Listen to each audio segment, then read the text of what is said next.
Les zombies des films hollywoodiens, c'est la peur, le fantasme de la mort contagieuse. Les zombies en Haïti, en revanche, c'est vraiment un processus bien canalisé, bien cadré.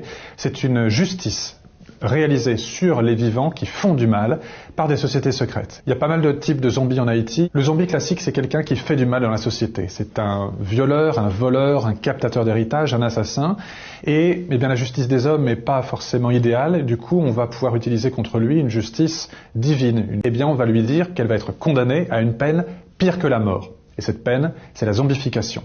Elle va être droguée un jour, sans savoir exactement quel jour. On lui met une drogue dans ses chaussures, par exemple, dans ses vêtements. C'est un composé à base de foufou, de fougou. C'est un poisson, le poisson globe, qui est entièrement toxique. Et ça va provoquer un état assez second pour l'individu. Le seul problème, c'est que c'est une drogue, la tétrodotoxine, la substance active de ce poisson ne passe pas à travers la peau. Donc il faut rajouter d'autres produits, et notamment de la bave de crapaud, du jus de vipère, des extraits végétaux. La personne va se gratter un tout petit peu, et en se grattant, le poison va pénétrer à l'intérieur du corps. Ça se passe vers 6 heures du matin. Vers 11h midi, la personne est en état de mort apparente. Elle est intoxiquée. Le rythme cardiaque est fortement diminué, le rythme respiratoire est diminué, la température corporelle est diminuée. Elle a les yeux grands ouverts, elle voit tout, elle entend tout, elle comprend tout. Mais elle ne peut pas bouger, elle ne peut pas interagir. Et tout le monde autour d'elle pense qu'elle est morte. Sauf évidemment les gens qui l'ont droguée.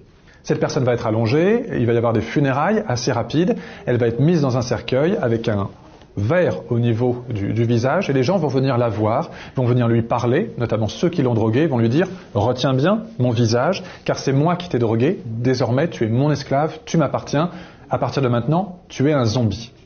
Et puis, cette personne-là va être enterrée. J'ai rencontré quelques zombies qui se sont échappés. Ils m'ont raconté la fermeture du cercueil, les pelletées de terre qui tombent sur cette vitre jusqu'à l'obscurité totale dans le fond de la sépulture, ou encore le crissement, le crrrr du cercueil qu'on pousse sur le béton à l'intérieur de la logette funéraire dans le cimetière.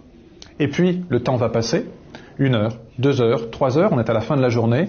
Vers minuit, 1 heure, 2 heures du matin, le sorcier, le bokor, va venir ressortir le cercueil, il va profaner la sépulture, et avec ses aides, qu'on appelle des loups-garous, il va briser le cercueil, sortir le corps de ce qu'il faut bien appeler désormais un zombie, flageller cette personne avec des herbes, histoire de rompre non pas la rigidité cadavérique, mais la raideur musculaire qui s'est installée. Et puis c'est aussi une façon de lui dire que maintenant tu es un esclave et je commence à te donner des coups de fouet. On va également lui donner un antidote, du concombre zombie en l'occurrence, qui va diminuer un tout petit peu cet état de mort apparente. Et puis on va lui changer son nom. D'ailleurs elle n'aura plus de nom, elle n'aura plus qu'un prénom, comme les esclaves du temps passé. Et dans la nuit, cette personne va être transportée à l'autre bout de l'île et elle va aller désormais vivre une autre vie, une vie de zombie, dans un champ de canne à sucre, dans une rizière, dans une usine ou au service propre d'un bokor. Et ça peut durer comme ça pendant des années. Cette personne va être privée de son état de conscience par des médicaments, benzodiazépines, barbituriques qu'on peut lui donner, soit par un régime sans sel. Et au fur et à mesure de ce régime sans sel, la personne mange par terre sur une feuille de bananier, comme les esclaves de l'ancien temps. Eh bien, elle va développer un œdème cérébral qui va faire qu'elle va perdre tout état non seulement de conscience, mais surtout, elle va être dans un état de hébétude permanente. Aucun libre arbitre. C'est ça ce qu'on appelle un zombie.